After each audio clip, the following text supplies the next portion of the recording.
مدینے والے نے دسو کی دینار نبھائیاں نہیں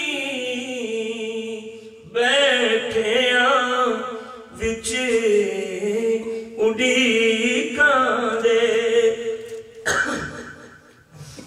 وچ قبر نکیرہ جد پچھیا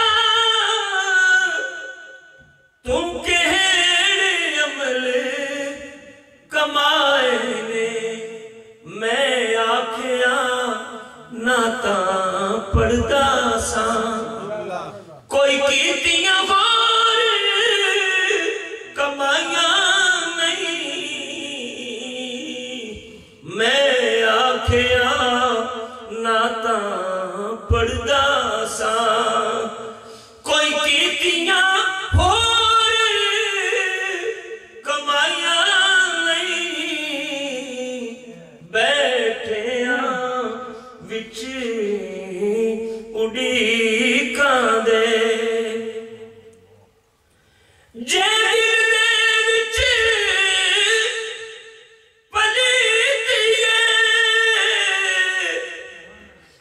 جئی نیتی جئی نامیتی ہے اے لمیاں نمازاں کس کارن جے دل دیاں صدف صفائیاں نہیں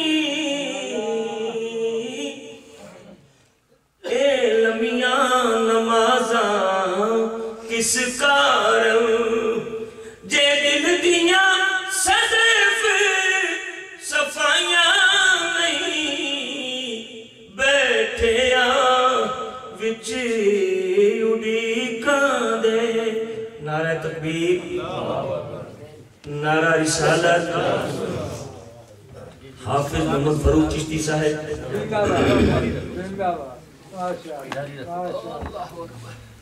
چشتی ذوق پہنچ گیا ہے تو میں چاہتا ہوں آپ بھی ذوق و شوق کے ساتھ ہمارا ساتھ دیں کون ہے سرور دین تیرے جیسا کون ہے سرور دین کون ہے سرور دین تیرے جیسا کون ہے بن تیرے شمس و ضحیٰ کی شان والا کون ہے پڑھئے بن تیرے شمس و ضحیٰ کی شان والا کون ہے یہ تو ہے آقا تمہارے نام ہی کی برکتیں یہ تو ہے آقا تمہارے نام ہی کی برکتیں ہم فقیروں کو وگرنا بھیگ دیتا کون ہے ہم فقیروں کو وگرنا بھیگ دیتا کون ہے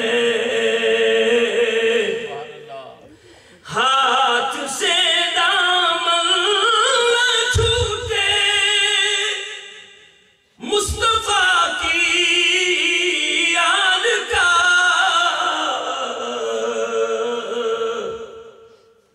ہاتھ سے دامن نہ چھوٹے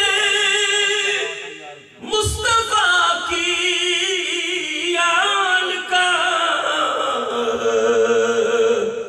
اس گھرانے کے علاوہ میرا تیرا کون ہے اس اس گھرانے کے علاوہ میرا تیرا کون ہے؟ پنجتن کا نام لیوا ہوں، کوئی مجرم تو نہیں۔ پنجتن کا نام لیوا ہوں، کوئی مجرم تو نہیں۔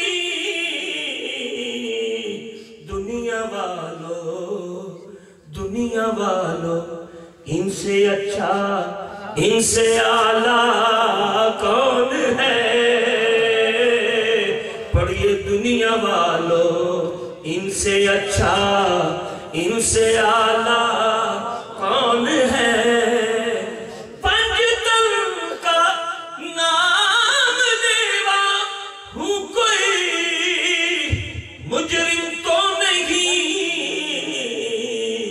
دنیا والو ان سے اچھا ان سے اعلیٰ کون ہے؟ بن تیرے شمس و ضحا کی شان والا کون ہے؟ حسین ابن علی تجھ پر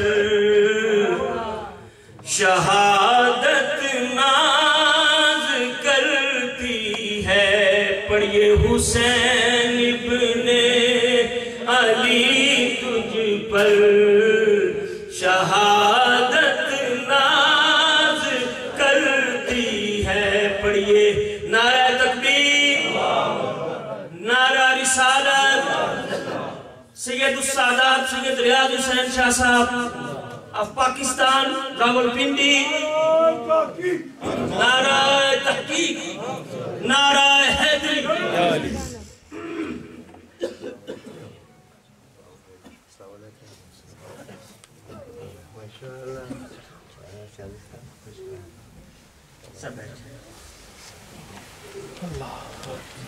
حسین ابن علی تجھ پر شہادت ناز کرتی ہے۔ پڑھیے حسین ابن علی تجھ پر شہادت ناز کرتی۔ حسین ابن علی تجھ پر شہادت ناز کرتی ہے۔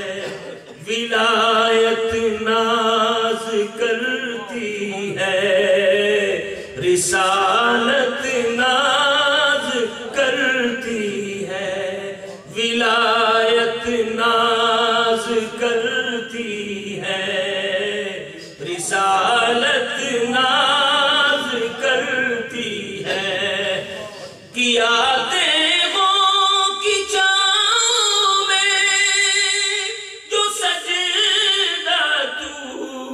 کربل میں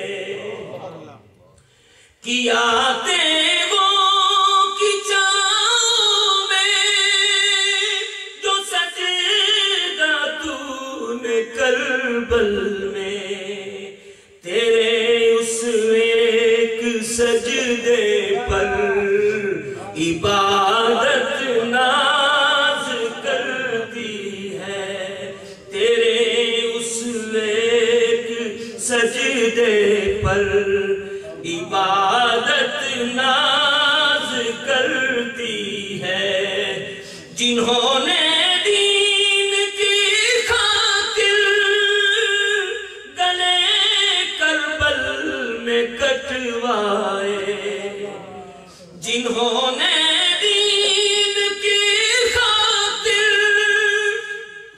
گلے کربل میں کٹوائے، تو ایسے سب شہیدوں پر شہادت ناز کرتی ہے۔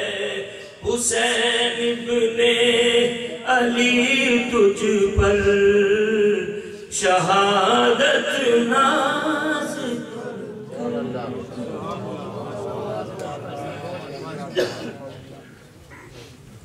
حضرات محترم، آپ دیکھ رہے ہیں ملک پاکستان کے اہل سنت و جماعت کے عظیم اسکالر حضرت قبلہ پیر سید ریاض حسین شاہ صاحب موجود ہیں۔ ہم جتنا بھی اللہ کا شکر کریں وہ کم ہے کہ اللہ رب العزت نے ہمیں ایسی عظیم ہستیاں نوازی ہیں۔ حضرات محترم انشاءاللہ ان کا تعارف قاری صاحب کروائیں گے۔ میں آپ جس اہل سنت کی ایک اور عظیم ہستی کو دعوت دے رہا ہوں، ذکر جب کرتے ہیں ان کا جملے، ان کے فکرے، ان کے الفاظ جب ہم سنتے ہیں، چاہے وہ ذکر مصطفیٰ ہو یا ازواج مطہرات کا ذکر ہو یا صحابہ کرام کا ذکر ہو یا اولیاء کرام کا ذکر ہو یا اہل بیت کا ذکر ہو، تو ایسا محسوس ہوتا ہے یہ نہیں بول رہے بلکہ یہ فیض مصطفیٰ کا بول رہا ہے، یہ فیض صحابہ کا بول رہا ہے، یہ اہل بیت کا فیض بول رہا ہے۔ تو میں دعوت دیے جا رہا ہوں برطانیہ کے عظیم اسکالر حضرت علامہ مولانا حافظ محمد فروغ چشتی صاحب، وہ تشریف لاتے ہیں اور اپنے دلکش، دل آویز، دل نشین گفتگو سے ہمیں مستفید فرماتے ہیں۔ نعرہ تکبیر، نعرہ رسالت، نعرہ تحقیق، نعرہ حیدری، نعرہ غوثیہ۔ اعوذ باللہ من الشیطان الرجیم، بسم اللہ الرحمن الرحیم، انا کذالک نجزی المحسنین، صدق اللہ العظیم وبلغنا رسولہ النبی الامین الحبیب الکریم۔ ہدیہ درود اسلام پڑھ لیجیے۔ الصلاۃ والسلام علیک یا سیدی یا رسول اللہ وعلی آلک واصحابک یا سیدی یا حبیب اللہ۔ واجب الاحترام معزز و مکرم سادات ذی وقار، علماء اہل سنت، ثناخانان مصطفیٰ اور نہایت ہی قابل احترام حاضرین سامعین، آج کا یہ عظیم الشان پروگرام جو خاندان رسالت کے حضور ہدیہ محبت پیش کرنے کے لیے آپ حضرات نے اہتمام فرمایا، علماء نے، منتظمین نے، نمازیوں نے، اہل محلہ نے، اس خوبصورت پروگرام کے انعقاد پر ہدیہ مبارکباد۔ پھر اس کے ساتھ ساتھ آپ حضرات کو اس بہت بڑی سعادت پر بھی مبارکباد کہ ذکر رسول اور ذکر آل رسول کے انعقاد پر بیان کے لیے اللہ نے آپ حضرات کو ایسی شخصیت نصیب فرمائی جو الحمدللہ سید ہیں، اور سید بھی وہ جو ریاض حسین ہیں۔ پتہ ریاض کہتے ہیں باغ کو، تو یوں سمجھیے کہ آپ حضرات کے سامنے آج رسول اللہ صلی اللہ علیہ وسلم کی عظمتوں کے باغ موجود ہیں۔ ابھی ہم سٹوک اینڈ ٹینٹ میں تھے، حضرت نے جو بیان صبر اور رابطے کے حوالے سے بیان فرمایا اتنا اہم مضمون تھا کہ میں سمجھتا ہوں اس دور میں ہر مسجد کا یہ تقاضا ہے کہ وہاں پر یہ پیغام پیش کیا جائے۔ آج امت کی اصلاح، آج امت کی رہنمائی، آج امت کی کامیابی اسی رنگ میں ہے کہ انہیں قرآن کے وہ حقائق سنائے جائیں کہ جن حقائق سے دین بھی سمرے، دنیا بھی سمرے، آخرت بھی سمرے۔ علامہ اقبال قلندر لاہوری رحمت اللہ علیہ فرماتے ہیں، یوں تو قرآن کی تعلیمات بہت بارگاہوں سے نصیب ہوئی، حاصل کی، لیکن جو قرآن کا اصل نور اور خزانہ ہے، رمز قرآن از حسین آپ موتے ہیں۔ فرمایا جو قرآن کے اندر اللہ نے راز رکھے ہیں، قرآن کے اندر جو باریکیاں رکھی ہیں، وہ باریکیاں اگر سمجھ آتی ہیں تو بارگاہ حسین سے سمجھ آتی ہیں۔ آپ حضرات آج بارگاہ حسینیت میں گلہائے محبت پیش کرنے کے لیے موجود ہیں، اور میرے اللہ کی طرف سے اس گھر کو یہ اعزاز نصیب ہوا، اِنَّا كَذَلِكَ نَجْزِي الْمُحْسِنِينَ، ہم احسان کرنے والوں کو ایسی ہی جزا عطا فرماتے ہیں۔ حاضرین، یہ ذکر ہو رہا ہے حضرت ابراہیم کا، جد الانبیاء کا۔ اللہ نے ایک قربانی مانگی تھی، لیکن وہ ایک قربانی دینے کے لیے آنکھ پر پٹی باندھتے ہیں، بیٹے کو منہ کے بل لٹاتے ہیں، اور قرآن کہتا ہے فَلَمَّا أَسْلَمَا وَتَلَّهُ لِلْجَبِينِ، اللہ کا حکم تسلیم کرتے ہوئے بیٹے کو اوندا لٹایا، آنکھوں پر پٹی باندھی، اور پروردگار عالم کی طرف سے آواز آتی ہے قد صدقت الرؤیا خلیل، آپ نے اپنے خواب کو سچ کر کے دکھا دیا۔ ہوا کیا؟ جب وہ اپنی طرف سے فارغ ہو بیٹھے، دیکھتے کیا ہے وَفَدَيْنَاهُ بِذِبْحٍ عَظِيمٍ، فَدَيْنَاهُ، اللہ فرماتا ہے ہم نے جناب اسماعیل کا سر صدقہ دے دیا، ان کا فدیہ دیا۔ کیا فدیہ دیا؟ بِذِبْحٍ عَظِيمٍ، ایک ذبح عظیم ان کی طرف سے دے کر جناب اسماعیل کو بچا لیا۔ کیا وہ ذبح عظیم دمبا تھا؟ کیا وہ ایک بکرا تھا جس کی قربانی ہو گئی تو وہ ذبح عظیم ہو گیا؟ نہیں۔ علامہ اقبال فرماتے ہیں آؤ بتاؤں وہ ذبح عظیم کیا ہے؟ فرمایا اللہ اللہ پائے بسم اللہ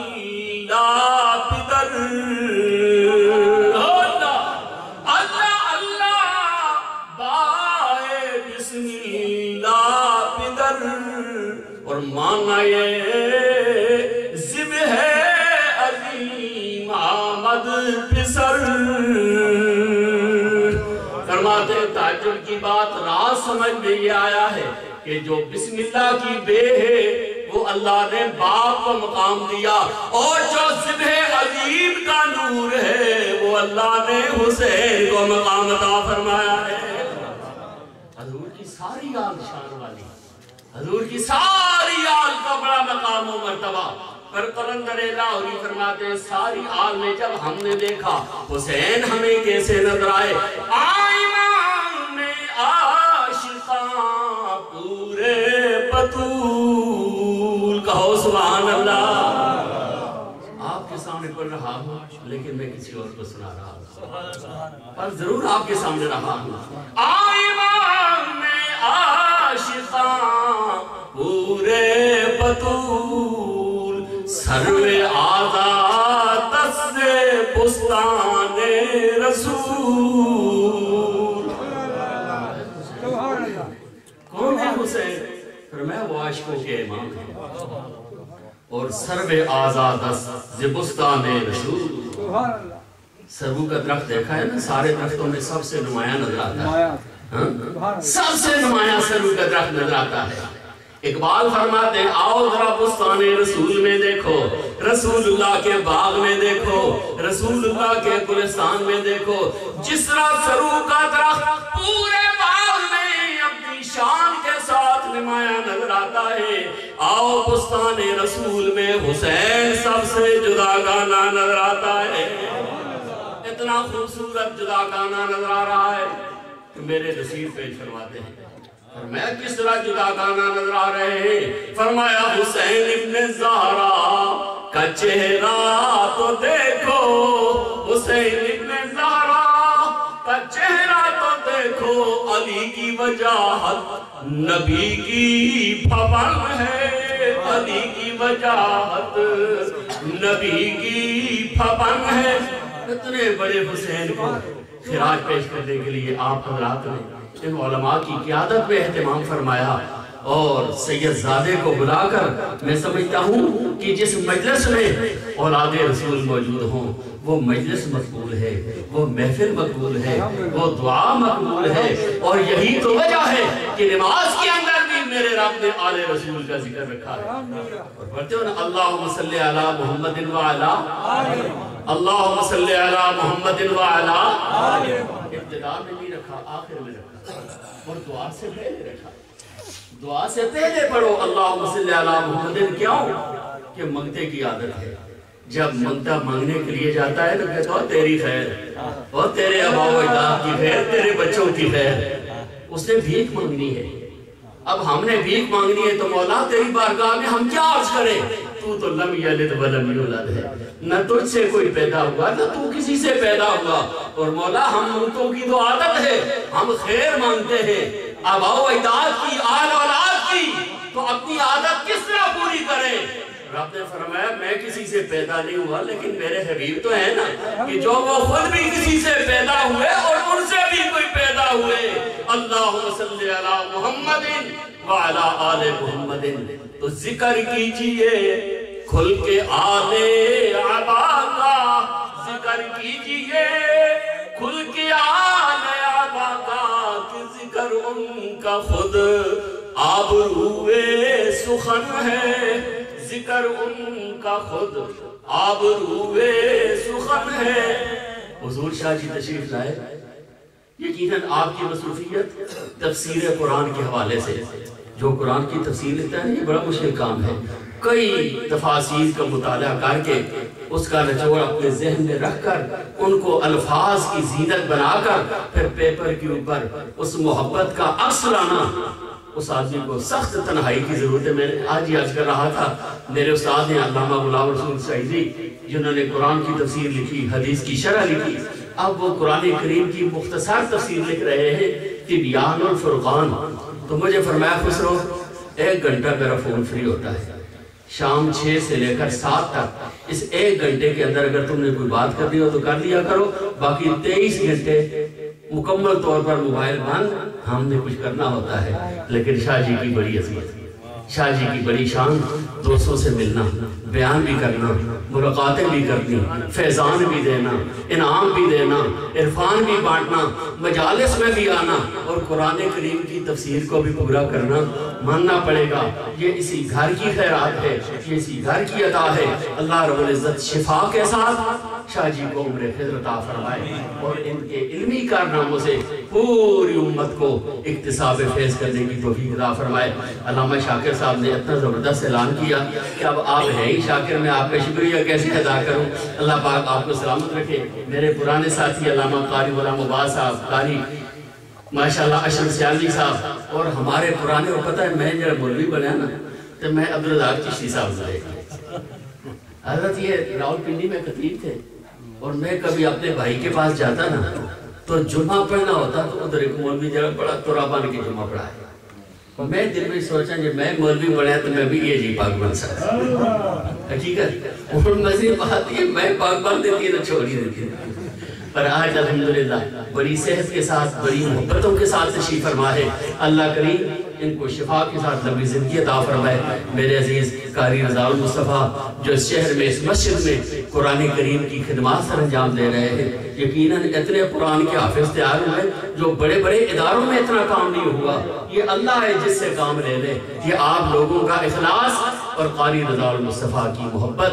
اِنَّا كَذَلِكَ نَجْزِي الْمُحْسِنِينَ. رب فرماتا ہے کہ میں احسان کرنے والوں کی جزا کو ضائع نہیں کرتا, دنیا میں بھی انعام دیتا ہوں, آخرت میں بھی انعام.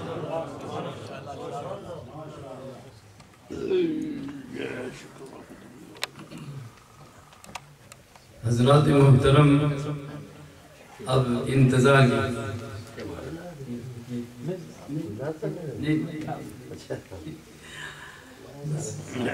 استقبال اب انتظار کی گھڑیاں ختم ہوتی ہیں. حافظ صاحب کی بات کو میں بڑھاتے ہوئے شاہ صاحب کے بارے میں جو فرما رہے تھے, شاہ صاحب واقعہ اس میں کوئی شک نہیں ہے, بڑے مصروف ہیں, لیکن آپ کی ایک بات اکثر ہم سنتے ہیں, دل خوش ہوتا ہے. وہ کیا آپ فرماتے ہیں, جب میں تھکا ہوا ہوتا ہوں, جب تھکاوٹ ہوتی ہے, باہر سے پروگرام کر کے لمبے سفر طے کر کے آتا ہوں, تو میں طالب علموں کو جب بخاری شریف پڑھاتا ہوں, میری ساری تھکاوٹ دور ہو جاتی ہے. تو آج وہ ہستی ہمارے پاس تشریف فرما ہیں. ایک ہی شعر عرض کرتا ہوں, وہ بھی اس لیے کہ شاہ جی سنیں گے تو مجھے بھی دعائیں دیں گے. علامہ اقبال کا وہ کلام ہے, پورا شعر میں نہیں پڑھوں گا کیونکہ آپ بلا شاہ صاحب ممبر پر تشریف فرما ہیں, تو یہ بے ادبی ہے, بلکہ ترنم کے بغیر ممبر دیتا ہوں کہ آج جس خاندان کا ہم ذکر سننے کے لیے, سنانے کے لیے سادات موجود ہیں, اس ہستی کا کیا مقام ہے. اس حسین کی امی جان کا کیا مقام ہے، جن کی امی جان کا خطبے کے اندر جمعے کے خطبے میں نام لیا جاتا ہے۔ اور حقیقت بات ہے، میں اپنی بات کرتا ہوں شاہ صاحب، جب میں خاتون جنت کا نام لیتا ہوں میری گردن ایسے ہو جاتی ہے۔ خاتون جنت کا بہت بڑا مقام ہے۔ تو علامہ اقبال کیا خوب فرما گئے، نور چشمہ رحمت للعالمین۔ آج ہم اس نبی کی بیٹی کے بیٹے کا ذکر سننے کے لیے یہاں پہ اکٹھے ہیں۔ نور چشمہ رحمت للعالمین، امام اولین آخرین، اور بانوے تاجدار حل عطا مرتضی مشکل کشا شیر خدا۔ اب حضرت کی خدمت میں مؤدبانہ گزارش ہے کہ اپنا بیان ذیشان شروع فرمائیں اور اپنے بیان ذیشان سے ہم سب کو مستفیض فرمائیں۔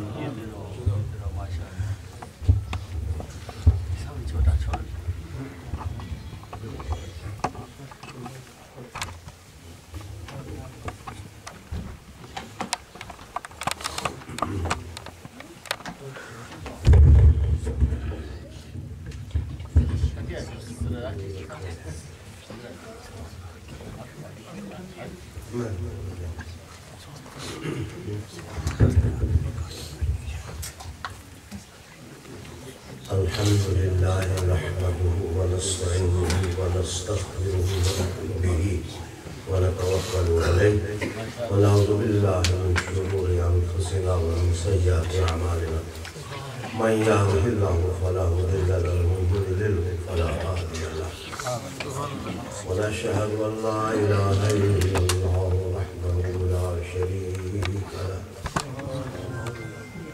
ونشهد ان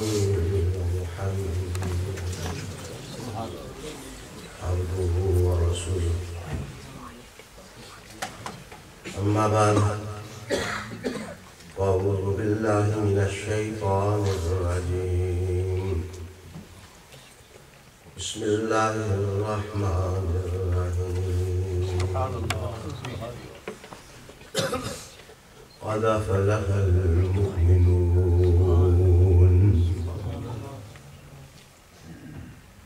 صدق الله مولانا العظيم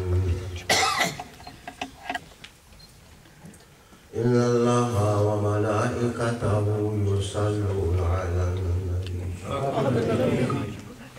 يا أيها الذين آمنوا صلوا عليه وسلموا تسليما صل وسلم على سيدنا ونبينا مولانا محمد وبارك وسلم صل عليه۔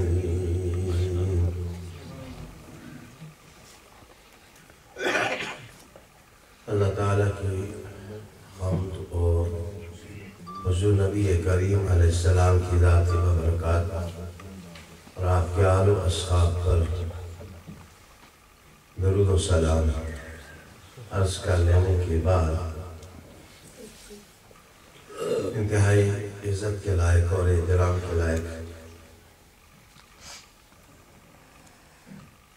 جناب حضرت حافظ علامہ فاروق صاحب چشتی دامت برکاتہم القدسیہ، جناب علامہ شاکر صاحب، علامہ عبدالرزاق صاحب چشتی، محترم علامہ قاری علامہ عباس صاحب، علامہ قاری رضا المصطفیٰ صاحب، محفل میں تشریف فرما علماء کرام، برادران دین و ملت،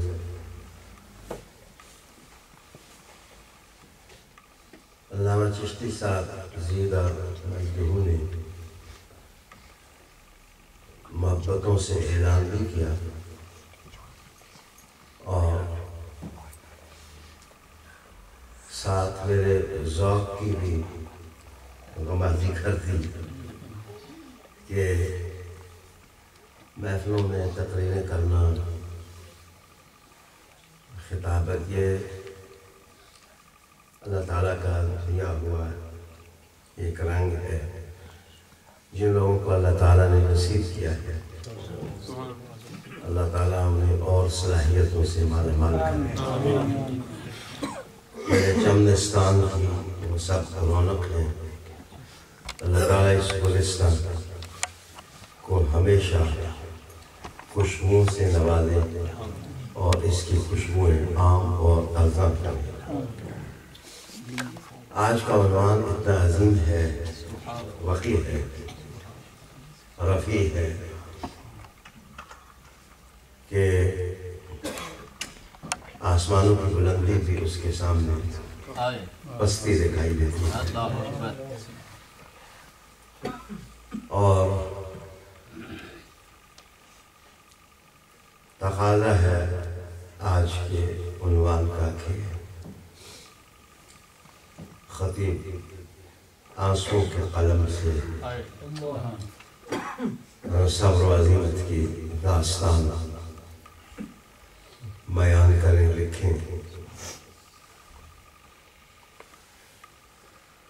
میں قرآن حکیم فرقان مجید کا خادم ہوں، نوکر ہوں، اور یہ احساس اس لیے بھی ہمیشہ دل اور دماغ میں رہتا ہے کہ حضور نبی کریم علیہ السلام اپنی آل کو قرآن حکیم کے ساتھ جوڑ کر دی، تو ہمیں اس دبستان سے خود بھی مستفید ہونا چاہیے اور اپنے ساتھ بیٹھنے والے لوگوں کو بھی اس کا پیغام دینا چاہیے، اور پھر اس کے حروف سے جو روشنیاں اٹھتی ہیں اور جو سورج طلوع ہوتے ہیں، ان روشنیوں میں ہم دیکھتے ہیں کہ خانوادہ رسول کا مقام کس قدر بلند ہے۔ اللہ سبحانہ نے ان کو عظمتیں اور فضیلتیں اور تکریمات کے کون کون سے انداز عطا فرمائے ہیں۔ میں بھی اس سے پہلے بھی لفظ فلاح کے حوالے سے گفتگو کر کے آیا ہوں، میں وہیں سے سلسلہ گفتگو آگے بڑھاتا ہوں کہ قرآن حکیم کا ایک خاص عنوان ہے، وہ ہے فلاح، جس کا معنی ہوتا ہے کامیابی، جس کا معنی ہوتا ہے کامیابی۔ عرض کرنا چاہوں گا کہ فلاح ہے کیا ہے، اور پھر اس فلاح کے معنی اور مفہوم کو سمجھنے کے بعد ہم دیکھیں گے کہ یزید ناکام کیوں ہے اور حسین کامیاب کیوں ہے۔ اگر یہ منطق و حکمت انسان سمجھنے میں کامیاب ہو جائے تو اس کی زندگی سدھر سکتی ہے اور اس کی حیات کے پرپیچ اور تاریک راستے منور ہو سکتے ہیں۔ عالی وقار دوستو،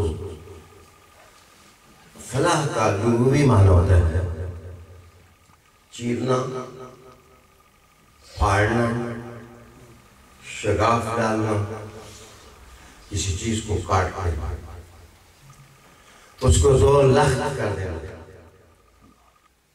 اور خاص کر کے اس وقت نیچے والا بنا دانتوں میں کھانا کھاتے ہوئے آ جائے اور کٹ لگ جائے اس میں، تو اس کو بولتے ہیں کہ یہ فلاح ہے۔ اور اگر اوپر والا دانتوں میں آ جائے کھانا کھاتے ہوئے تو اس کو کہتے ہیں یہ سحور ہے۔ سحور اور فلاح،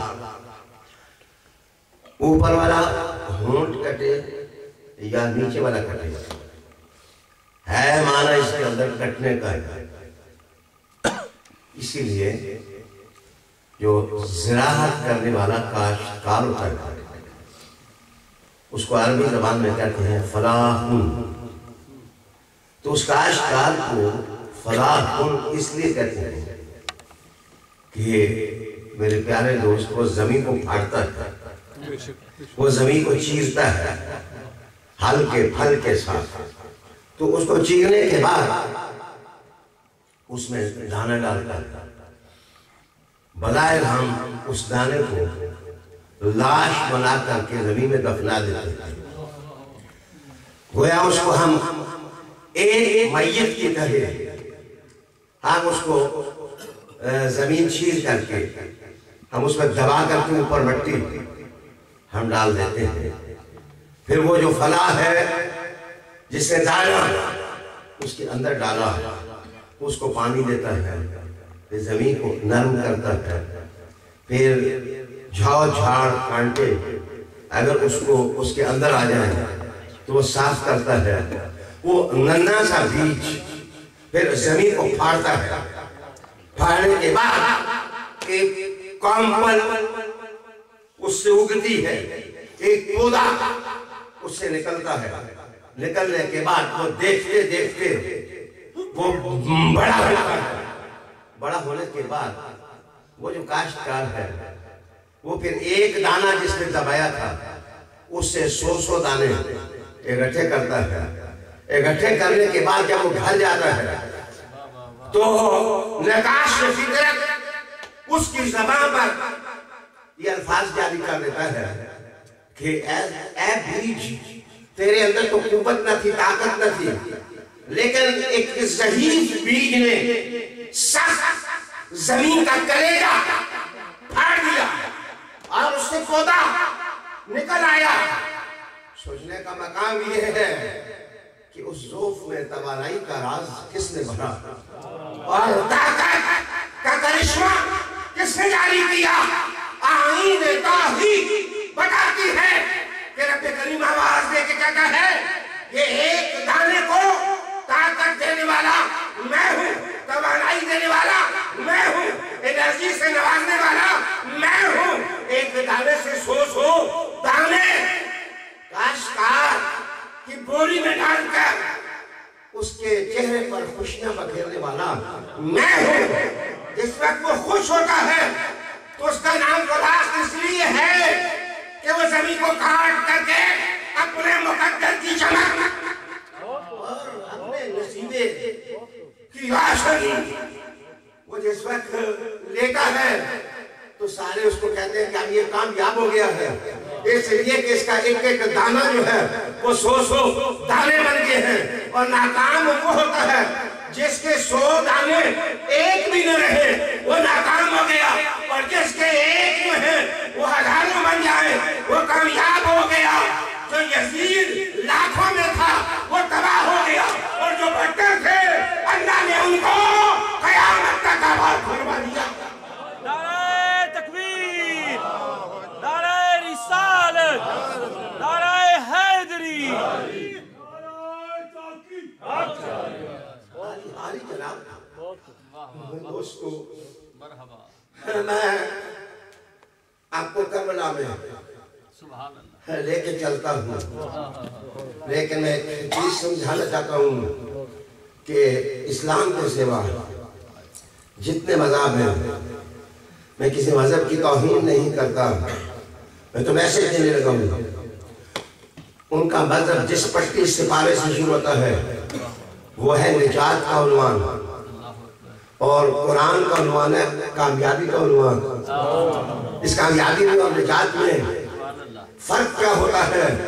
جس وقت آپ فرق جانیں گے کہ فلاح کیا ہے اور نجات کیا ہے، آپ کو مزہ آئے گا. آئیے کرسچینٹی میں اور جوڈازم میں ہر بچہ گناہگار پیدا ہوتا ہے، ہر بچہ گناہگار پیدا ہوتا ہے. ان کے ہاں نجات کا تصور ہے کہ عمل کرو گے تو پھنسی ہوئی گردن تو بچپن میں ہے، اب پھنسی ہوئی گردن کو نجات مل جائے گی. لیکن اسلام یہ کہتا ہے کہ بچہ جب بھی پیدا ہوتا ہے وہ گناہگار نہیں پیدا ہوتا ہے، وہ معصوم سونا پاک گناہوں سے پیدا ہوتا ہے۔ There is a difference between two religions. ان دو مذہبوں میں فرق ہے۔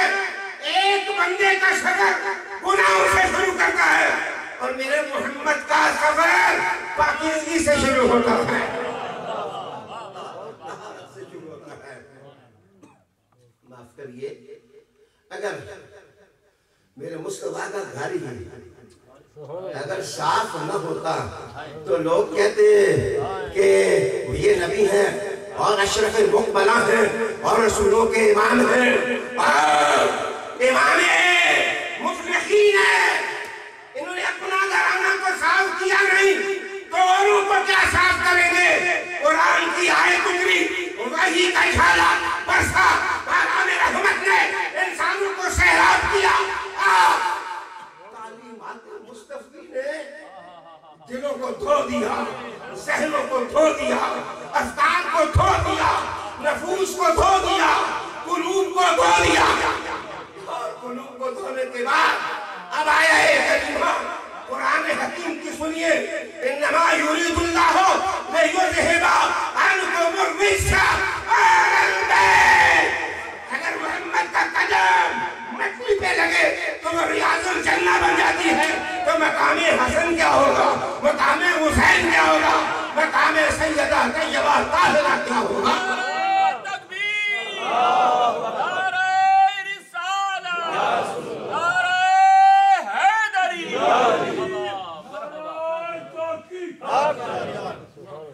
معاف کیجئے، میں نے کہا کہ اور مذہب نجات سے شروع کرتے ہیں، ہمارے مذہب میں ایک چیز ہے، ہمیں کہا جاتا ہے اذا اصابتہم مصیبت قالوا انا للہ و انا الیہ راجعون۔ کس قدر مقدس سفر کی فضیلت ہے، میں کس طرح دل کے ٹکڑے نکال کر کو نظر کروں کہ مولانا روم نے کیا کہا؟ اگر چشتی صاحب کا اہم میرے پاس ہوتا تو میں بھی رنگ بھرتا، لیکن آپ کو جو بات بتانے لگا ہوں وہ غور و فکر والی ہے۔ تمہارے اس دیش میں ایک دفعہ مناظرہ ہو گیا، مناظروں سے آپ بڑے بات ہوتے، انگلینڈ کے لوگ بہت بات ہوتے، سوشل میڈیا نے تباہی مچائی ہے۔ ہاں میں نے کھانا کھاتے اس دن کہا، ہمارے پاکستان سے ٹیلی فون آیا کہ شادی آپ فلان گھر میں بیٹھ کے انگور کھا رہے تھے، ہم نے کھانے کا نقشہ دیکھ لیا۔ میں نے کہا اس جدید دور نے ہم سب کو ننگا کر دیا، اس دور جدید نے ہمیں برہنہ کر دیا۔ اب پردہ ڈالنے والا تو کوئی ہے نہیں، کریکٹر کا فرق بتاتا ہوں، تمہاری دنیا ننگا کرتی ہے، اور مصطفیٰ معراج سے جو جبہ لائے تھے وہ کہتے خاص آدمی کو میں دوں گا، اس میں خاص وصف ہوگا۔ ساروں نے کہا میں یہ کروں گا، میں یہ کروں گا، میں یہ کروں گا، میں یہ کروں گا۔ علی تو کیا کرے گا؟ کہا میں لوگوں کے عیبوں پر پردہ ڈال دوں گا، میں لوگوں کے عیبوں پر پردہ ڈالوں گا۔ میرے مصطفیٰ نے کہا یہ جبہ علی تیرے نام ہے، یہ جبہ تیرے نام ہے۔ میرے دوستو آج انسانیت اور آدمیت گر رہی ہے، اس کو کوئی سہارا دینے والا نہیں ہے، اس کو کوئی سپورٹ کرنے والا نہیں ہے، اس کو کوئی نہلانے والا نہیں ہے، اسے کوئی صاف ستھرا کرنے والا نہیں ہے۔ اور اگر تلاش ہے کبھی ضمیر میں محبت پیدا ہو جائے کہ ہم ستھرے ہو جائیں تو سیدھے چپ کر کے، کوئی شور ڈالنے کی ضرورت نہیں، اشتہار چھاپنے کی ضرورت نہیں، پبلسٹی کرنے کی ضرورت نہیں، چپ کر کے آدھی رات کو جناب ہاتھ جوڑ لینا اور حضور کو کہنا حضور ہم آپ کی آل کے غلام ہیں۔ اندر سے جواب آئے گا کہ تم سوال کر سکتے ہو تو محمد جواب بھی دے سکتے ہیں، وہ نواز بھی سکتے ہیں، اپنا کا مقدس سوار ہو، یہ کس قدر بدقسمتی ہے کہ پانی اگر صاف ستھرا کرتا ہے تو ہم پانی کے مخالف، اگر روشنی دھوتی ہے تو ہم روشنی کے مخالف، اور اگر آل محمد مصطفیٰ تک پہنچاتے ہیں تو ہم آل محمد کا راستہ نہیں چھوڑتے۔ میرے مصطفیٰ کا اعلان سنو کہ تم میری آل سے محبت کرو، میں محمد کی وجہ سے۔ میرے رسول کریم صلی اللہ علیہ وآلہ وسلم، آئیے مولانا روم کی بات چھڑی تھی تو پتہ ہے مولانا روم نے کیا کہا؟ بشنو از نئے چون حکایت بھی کند وارد جدائی تھا شکایت بھی کند۔ میرے استاد جب یہ شعر پڑھتے تھے دل نکال لیتے تھے، سینہ خواہم شرح شرح از فراق تاہ گویم شرح درد اشتیاق، شرح درد اشتیاق، شرح درد اشتیاق۔ اس کی اصل یہ ہے، میں پہنچاتا ہوں آپ کو پھر ایک دفعہ امام پاک کے قدموں میں، تو کہتے ہیں کہ یہ بانسری جس وقت بجتی ہے اس کے اندر سے دردناک آواز نکلتی ہے۔ تو مولانا روم لکھتے ہیں کہ یہ روتی کیوں ہے، یہ روتی ہے، کیوں روتی ہے؟ یہ اس لیے روتی ہے کہ اس کی اصل تھی درخت، جس وقت وہ درخت سے کٹ گئی لکڑی تو اس نے رونا شروع کر دیا، مجھے میری اصل سے کیوں جدا کر دیا، مجھے میری اصل سے کیوں جدا کر دیا۔ مولانا کہتے ہیں یہ ویسے بجتی نہیں ہے جب تک کوئی پھونک مارنے والا نہ ہو، اس کے اندر کوئی مرشد کامل جس وقت اس کے اندر پھونک نہ مارے یہ درد کا نغمہ چھڑتا نہیں ہے۔ بشنو از نئے چون حکایت بھی کنن۔ آئیے اب اسلام کی فلسفی تک پہنچاؤں۔ ان کی فلسفی ہے کہ ہر بچہ گناہگار پیدا ہوتا ہے، میرے مصطفیٰ کا دین یہ ہے کہ نہیں، پاک پیدا ہوتا ہے اور گناہ کوئی نہیں اس کا ہوتا۔ اور پھر روتا کیوں ہے؟ مولانا جواب دیتے ہیں کہ بچہ آتے ہی روتا اس لیے ہے کہ میری اصل ادھر ہے اور میں کب وہاں پہنچوں گا، میں کب ڈھونڈوں گا کہ میں وہاں جاؤں گا، اس لیے کہ میری اصل اس زمین کی پاس نہیں ہے، میری اصل تو خدا کے پاس ہے۔ اب میری بات سنو، شہدائے کربلا کو ادھر نہ دیکھو، شہدائے کربلا کو ادھر دیکھو، شہدائے کربلا کو ادھر نہ دیکھو، شہدائے کربلا کو ادھر دیکھو۔ جناب جب ہر منطق ٹھک ہو جائے گی، جب ہر علم کا چراغ بجھ جائے گا، جب کتابوں کے حرف نام ہو جائیں گے، جب جہنم کے شعلے گناہگار اور منکرین کو جلانے لگ جائیں گے، جنت کا دروازہ کھلے گا۔ ذرا غور سے دیکھو کہ محمد عربی کے پیچھے سب سے پہلے کون جا رہا ہوگا؟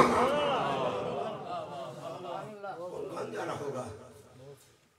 اختلافی بات نہیں ہے، اجماع ہے اس پر، علماء کا اجماع ہے، ورنہ